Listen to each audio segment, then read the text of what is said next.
Et nous sommes en ligne à présent avec Cécile Coudriot. Bonjour, merci beaucoup de nous rejoindre sur l'antenne de France 24. Vous êtes la présidente d'Amnesty International France. Le Haut Commissariat aux réfugiés dit craindre que 5 millions d'Ukrainiens soient déplacés suite à ce conflit en Ukraine sur une population totale d'un peu plus de 40 millions de personnes. C'est une situation d'urgence absolue selon vous ?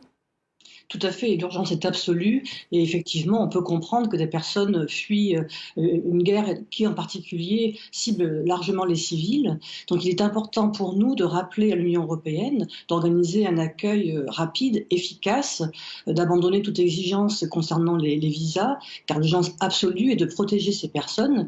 Et je précise aussi de les protéger quelle que soit leur couleur de peau ou leur nationalité, car évidemment nous avons accueilli avec joie le fait qu'il y ait un élan de solidarité des pays frontaliers et un accueil des Ukrainiens avec vraiment un élan de solidarité. Nous avons en revanche eu des remontées d'informations selon lesquelles des personnes, en fonction de leur couleur de peau, avaient été refoulées ou empêchées de passer la frontière. Donc évidemment nous appelons à une solidarité totale vis-à-vis de tous les réfugiés. Quelle est pour vous l'urgence On était tout à l'heure en ligne avec Raphaël Pitti qui nous disait craindre que Kiev, la capitale ukrainienne, soit assiégée par les forces russes et que la population, que les civils qui sont encore dans Kiev ne soient réduits à la faim et au froid. La France va essayer tout à l'heure aux Nations Unies de plaider pour des corridors humanitaires. C'est ça qu'il faut mettre en place ? Tout à fait. Effectivement, les corridors humanitaires sont absolument nécessaires dans ce genre de situation. Il faut à la fois faire preuve de beaucoup d'efficacité, de rapidité dans l'accueil, la protection internationale, mais sur place, il faut également pouvoir apporter une aide humanitaire en termes de soins, de nourriture. Et donc, c'est absolument une priorité également pour nous.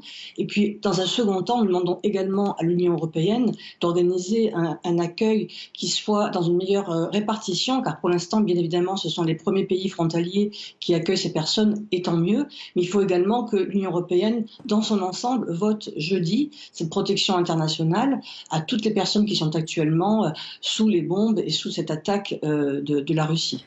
Très concrètement, que se passe-t-il pour les dizaines de milliers de civils qui se trouvent en ce moment en Pologne ? Ils ne vont sans doute pas rester dans la zone frontalière. Qu'est-ce qui va leur arriver ?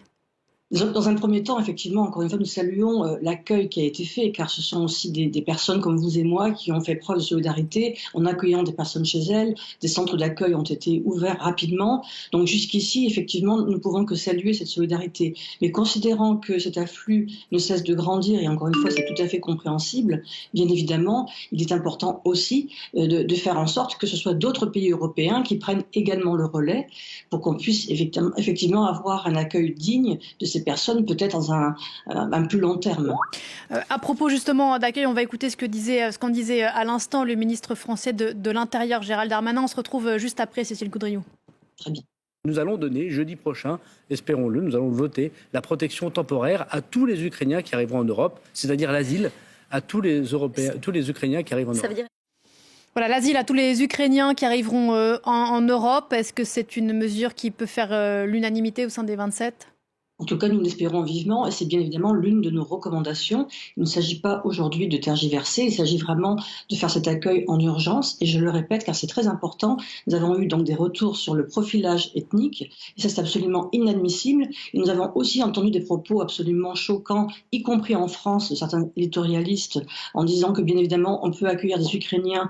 Alors c'était très différent lorsqu'il s'agissait de Syriens ou d'Afghans. Donc c'est l'occasion pour nous de rappeler aussi que le droit d'asile est sacré, que la Convention de Genève le protège et qu'il n'est hors de question de procéder à des refoulements de réfugiés quels qu'ils soient. Donc c'est pour nous l'occasion de rappeler que cette solidarité est absolument indispensable. C'est à la fois un devoir légal et un devoir moral.